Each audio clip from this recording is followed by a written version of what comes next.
الحمدللہ رب العالمین والصلاة والسلام علی سید المرسلین اما بعد فاعوذ باللہ من الشیطان الرجیم بسم اللہ الرحمن الرحیم رب اشرح لی صدری ویسر لی امری واحلل عقدۃ من لسانی یفقہوا قولی۔ آج ہم مہر کے متعلق بات کریں گے۔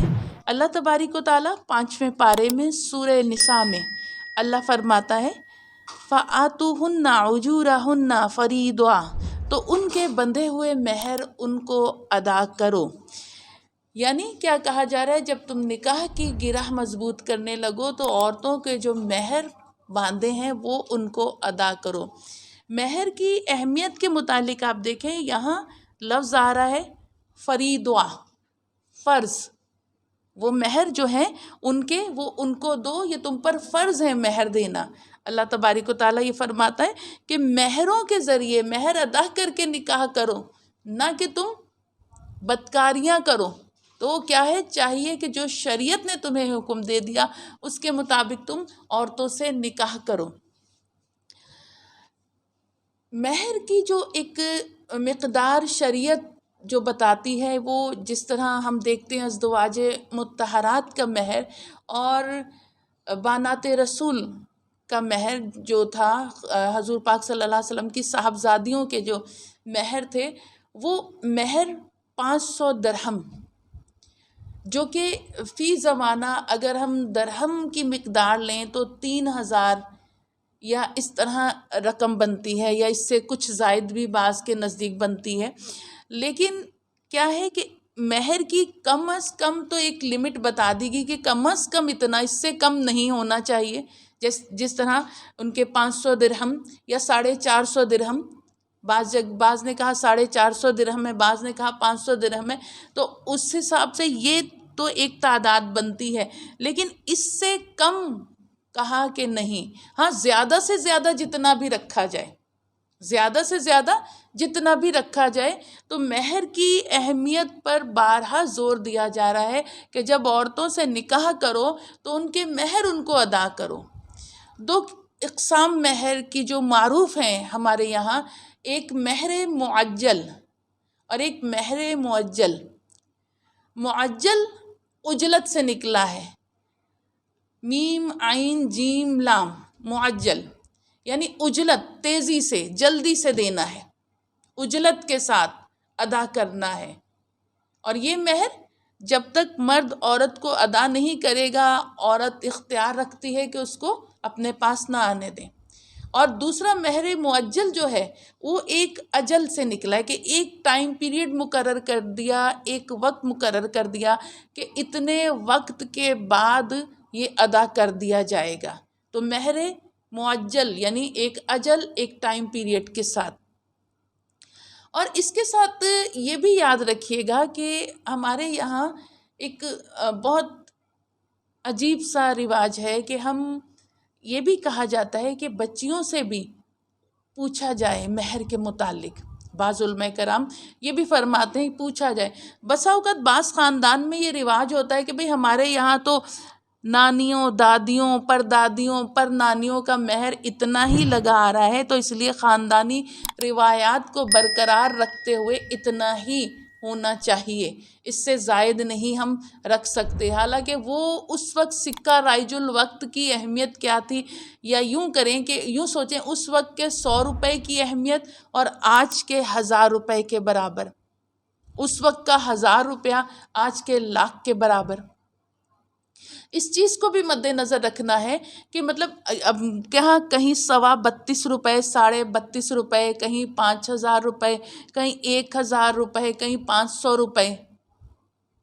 تو مطلب یہ ایک بالکل مناسب بات نہیں ہے کہ عورت کے لیے، کیونکہ یہ اس کے نکاح کا ایک اللہ تعالیٰ نے ایک پیسہ مقرر کر دیا ہے۔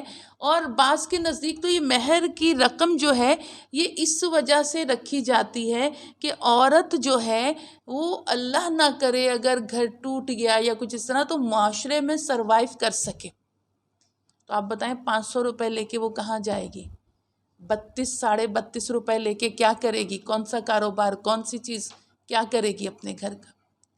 تو اللہ نہ کرے کہ کس کا گھر ٹوٹے، لیکن ایک رقم جو ہے اس کے لیے ایک صحیح تعداد، تو کم از کم کی تو ایک مقرر ہے کہ کم از کم اتنا ہونا چاہیے، زیادہ سے زیادہ جتنا بھی رکھوایا جائے۔ اچھا، اس میں مزید جو چیزیں ہم دیکھتے ہیں، ایک مہر کی قسم ہوتی مہر مثل۔ مہر مثل سے کیا مراد ہے؟ اگر کسی لڑکی کا مہر نہیں رکھا گیا تو، یا پھر اگر مہر رکھا جا رہا ہے تو اگر ویسے نہیں کوئی چیز سمجھ میں آ رہی تو کیا کرنا ہے؟ اس کے خاندان کی جتنی لڑکیوں کے نکاح ہوئے ہیں اور جو مہر ایک لم سم اماؤنٹ ان کا رکھا گیا ہے وہی اس کا رکھا جائے گا۔ اسے کہتے ہیں مہر مثل۔ اس لڑکی کے خاندان کی دیگر لڑکیوں کے مہر کو دیکھتے ہوئے اس لڑکی کا بھی مہر مقرر کیا جائے گا، اسے مہر مثل کہتے ہیں۔ اسے اس صورت میں اگر کسی لڑکی کا مہر مقرر نہیں کیا تو اس کو مہر مثل دے دینا ہے، اور اگر مہر کا اس وقت سمجھ میں نہیں آ رہا کیا کرنا ہے تو چلو خاندان کی لڑکیوں کے جو مہر رکھے گئے ہیں اس کے مطابق اس کا مہر رکھا جائے۔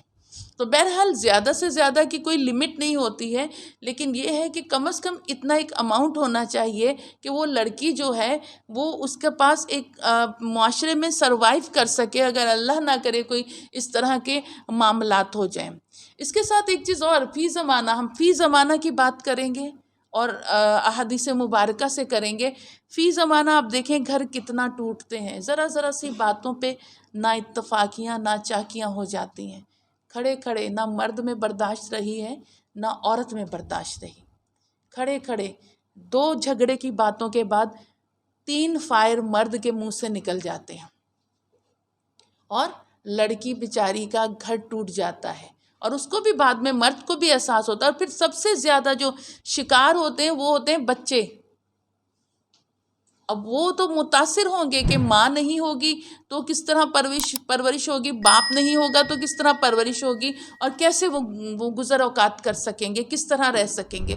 تو اسی لیے اب یاد رکھیے گا کہ مہر جو ہے اس کے متعلق بہت ایک تاکیدی بار بار قرآن میں حکم بھی آیا ہے، اور ہمیں یہ بھی دیکھنا ہے کہ نبی کریم صلی اللہ علیہ وآلہ وسلم یہ بھی فرمان ہے کہ آپ مہر ان کو وقت پر ادا کرو، اور کہا جاتا ہے کہ جو شخص نکاح کرتے وقت مہر لکھواتا ہے یا مہر لکھا جاتا ہے اور وہ اس پہ راضی رہتا ہے اور دل میں یہ نیت کرتا ہے کہ میں نے کون سا دینا ہے، روز محشر اللہ کی بارگاہ میں وہ زانی کی حیثیت سے اٹھایا جائے گا، جس نے یہ نیت کری ہوگی کہ میں نے کون سا دینا ہے مہر۔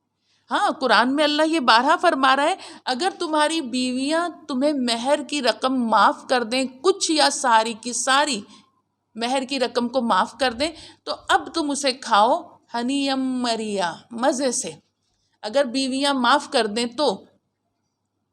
اور اچھا یہ بھی یاد رکھیے گا کہ معاف کرنا کس زمرے میں آ رہا ہے؟ عورت اپنی خوشی سے، اپنی رضا سے معاف کر دیتی ہے کہ ٹھیک ہے اب تو ہم ایک ہو گئے ہیں اور ہمارا اتنا محبتوں والا وقت اور اتنا ہماری انڈرسٹینڈنگ آپسی ہے، تو اب مطلب میں آپ کو چھوڑ دیتی ہوں، اتنا مہر آپ مجھے آدھا دے دیجئے، یا آپ مجھے آدھے سے بھی آدھا دے دیں، یا میں بالکل ہی نہیں لیتی، جب ہم اتنی محبت سے گزر اوقات ہو رہی ہے اور سب معاملات اچھے، تو وہ ایک عورت کا احسان ہے مرد پر۔ لیکن مرد جبراً ناراض ہو کر، غصے میں، بات چیت چھوڑ کر مہر معاف نہیں کروا سکتا۔ اگر وہ ناراض ہو کر بیوی سے مہر معاف بھی کروائے گا تو وہ مہر معاف نہیں ہوگا۔ بیوی وقتی طور پر اس کے غصے سے، اس کی ناراضگی سے ڈر کے کہے گی ٹھیک ہے میں نے آپ کو معاف کرا، کہ گھر کا ماحول خراب نہ ہو، لیکن در حقیقت ایسا معاف کیا ہوا مہر معاف نہیں ہوگا۔ اور ہمارے یہاں جب مہر معجل یعنی اجل کے ساتھ، ایک ٹائم پیریڈ کے ساتھ مہر لکھ دیا جاتا ہے تو اس میں ہوتا یہ ہے کہ اب وہ عرصہ گزر جاتا ہے، مہر ادا ہی نہیں ہوتا، حتیٰ کہ اللہ نہ کرے شوہر کا انتقال ہو جاتا ہے، اب بھی وہ مہر اس کے اوپر عورت کا قرض ہے، عورت کا قرض ہے. جس طرح ہم وراثت کی تقسیم سے پہلے جو وراثت کی تقسیم میت کے معاملات جو ہوتے ہیں اس میں ہم کرتے ہیں نا کہ سب سے پہلے ادائے قرض، میت پر کوئی قرض ہے تو وہ ادا کیا جائے، تو ادائے قرض کے ساتھ ادائے مہر، کیونکہ یہ بھی عورت کا قرض مرد پر ہے. اگر اس نے مہر ادا نہیں کرا تو یہ قرض بھی اس کا ادا کرنا ہے. تو یہ اتنی ایک اہم چیز ہے کہ جس کے متعلق ہم لوگ بالکل ایک کہا جائے غفلت کا شکار ہیں. عورت کا حق خالصتاً حق جو اللہ اور اس کے رسول نے مقرر کرا ہے، بیٹیوں کا، بہنوں کا، ان کا حق مقرر کرا ہے، اس چیز سے ہم غفلت کا شکار اپنی خاندانی رسوم و رواج میں لگے ہوئے ہیں کہ یہ ہمارے خاندانی رسم و رواج ہے اور ہم اس میں اس طرح کریں گے تو کوئی مسئلہ نہیں ہوگا. حالانکہ مسئلہ ہے، اور اسی وجہ سے جو معاملات ہوتے ہیں خراب ہوتے ہیں. ہمیں یہ بھی یاد رکھیے گا کہ مہر بعض جگہ بعض صحابہ کرام کا یہ قول آیا ہے کہ کم مہر مقرر کرو، زیادہ نہ کرو. وہ کس زمرے میں آیا؟ اس زمرے میں کہ نکاح آسان ہو جائے. اب یاد رکھیے گا، نکاح حضرت عمر فاروق نے بھی فرمایا کہ نکاح آسان ہو جائے. یہ اس زمرے میں آیا ہے، نکاح آسان ہو جائے تاکہ نکاح کرنا مشکل نہ ہو. کو ہر آدمی غریب جو ہے وہ بھی نکاح کر سکے کہ کم مہر مقرر کرنا ہے. لیکن زیادہ بھی کوئی رکھے تو یہ گناہ کا کام نہیں ہے. اور بسا اوقات لوگ زیورات بھی مہر میں، اگر تو زیورات مہر میں لکھے گئے ہیں تو وہ اب مہر میں ہی ادا ہوں گے، مہر کی صورت میں ہی ادا ہوں گے. تو یاد رکھیے گا کہ مہر ایک اتنا اہم معاملہ ہے. ہمیں اپنے بچے بچیوں کو اور خود بھی اس علم سے آگاہی کی بے حد ضرورت ہے. اس علم سے آگاہی کی بے حد ضرورت ہے کہ ہم اس کی اہمیت کو سمجھ سکیں، بلکہ سمجھیں اس کی اہمیت کو کہ در حقیقت مہر کیا. ہمارے اکابرین یہ فرماتے ہیں، بعض نے یہ فرمایا کہ اللہ پاک نے مہر کی رقم میں اتنی برکت رکھ دی ہے کہ، اور یہ ایک آزمودہ یوں کہیں کہ ایک نسخہ ہے کہ اگر مرد کا کاروبار ڈوب رہا ہو اور وہ عورت سے مہر کی رقم ادھار لے کر اس کاروبار میں لگا دے تو یہ مہر کی رقم میں اللہ نے ایسی برکت رکھ دی، عورت کا خالصتاً حق ہے کہ اس کا ڈوبتا ہوا کاروبار اٹھ جائے گا. اسی طرح ایک قول اور بھی آیا ہے جو ہم نے سنا ہے حضرت اپنے اساتذہ کرام سے، کہ حضرت علی کا یہ فرمان ہے کہ آپ اگر کسی کو ایسا مرض ہو گیا ہو، موذی مرض، لا علاج مرض، تو اسے چاہیے کہ مہر کی رقم سے اس کی دوا کرے، یعنی دوا لے، علاج کروائے مہر کی رقم سے. اس رقم کی برکت سے اس مرض میں اللہ شفا دے دے گا. تو آپ دیکھیے کیسی برکت والی رقم، اور ہم اس کو ہڑپ کرنے کے چکر میں رہتے ہیں. ہم اپنی، خصوصاً یہ میں بات کہوں گی، ہم جو بیٹوں کی مائیں ہوتی ہیں ہمیں اس کا بہت احساس کرنا چاہیے، اس چیز کا بہت خیال رکھنا چاہیے. ہمیں اپنے نوجوانوں کو بھی یہ تلقین کرنی چاہیے کہ یہ ایک ایسا تم پر اللہ نے فرض رکھ دیا ہے مہر کی ادائیگی کہ جس سے تمہاری نکلنا نہیں، تمہیں اس کو ادا ہی ادا کرنا ہے. اور یہ بھی سمجھائیں کہ بوقت نکاح جب مہر کی رقم مقرر کی جا رہی ہو تو دل میں پختہ نیت یہ کرنا کہ میں اس کو ادا کروں گا. یہ ارادہ نہ ہو کہ کون سا ادا کرنا ہے. بسا اوقات بڑے خاندان کے بڑے بزرگ بھی جب مہر باندھا جا رہا ہوتا ہے، نکاح سے پہلے ساری شرائط جو بھی آپس کے جو معاہدے ہوتے ہیں، جو بھی کمٹمنٹس ہوتی ہیں، اس پر بات چیت ہو جاتی ہے. نکاح سے پہلے ان سارے معاملات کو دونوں فریقین کے بڑے ڈیل کر رہے ہوتے ہیں. تو اس میں جب مہر کی رقم مقرر کی جاتی ہے تو بسا اوقات بعض خاندانوں میں یہ بات مشہور ہے کہ وہ خاندان کے بڑے بڑا سینہ چوڑا کر کے، چھاتی پھیلا کے کہتے ہیں، ارے جناب جتنا مرضی لکھواؤ، ہم نے کون سا اجاڑنا ہے، ہم نے تو بسانا ہے. یہ نیت نہیں ہونی چاہیے. اجاڑنا بسانا وہ بھی ٹھیک ہے، لیکن یہ کہ دینا ہی دینا ہے جتنا مرضی. کہ آپ اپنی استطاعت بھی دیکھیں، آپ اتنا دے پائیں گے؟ آپ اتنا اگر نہیں دے پائیں گے تو اسی وقت کلیئر کر دیں کہ ہم اتنا نہیں دے پائیں گے. لڑکے سے پوچھیں اتنا دے پاؤ گے, اگر نہیں دے پائے گا تو بتا دیں اسی وقت کلیئر. یہ نہ کہ ہم نے کون سا چھوڑنا ہے اور یہ جتنا مرضی لکھواؤ, چاہے ہم سے دینے کی طاقت نہ ہو ہمیں. تو یاد رکھیے یہ بہت آپ کے ذمے, خصوصاً مردوں کے ذمے یہ بہت بڑا قرض ہے, جس کی ادائیگی اگر اس نے زندگی میں نہیں کی تو اس کے مرنے کے بعد اس کی وراثت اس وقت تک تقسیم نہیں ہوگی جب تک کہ ادائے قرض اور ادائے مہر نہ کر دیا جائے. مہر بھی قرض ہے عورت کی طرف سے, تو اس وقت تک وراثت کی تقسیم نہیں, پہلے اس کی وراثت سے ادائے قرض اور ادائے مہر کیا جائے گا, پھر اس کے بعد وراثت کی تقسیم اس کی ہوگی. اور یہ ایسا, اور پھر وہی بات جو ہم نے شروع میں بیان کری کہ نبی کریم صلی اللہ علیہ وآلہ وسلم نے فرمایا کہ جو شخص یہ نیت کر کے نکاح کرتا ہے کہ میں نے مہر کی رقم ادا نہیں کرنی, روز محشر وہ اللہ کی بارگاہ میں زانی کی صورت میں حاضر کیا جائے گا. یہ ہے یہ معاملہ. تو اللہ پاک ہم لوگوں کو اور ہم سب کو, ہماری نسلوں کو, یہ بہت اہم احکامات ہیں, ان کو سمجھنا سیکھنا بے حد ضروری ہے.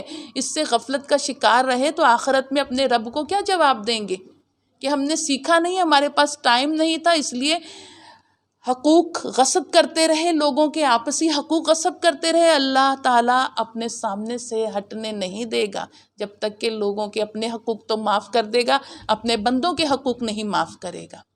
وآخر الدعوانا ان الحمد للہ رب العالمین وصدق اللہ العظیم.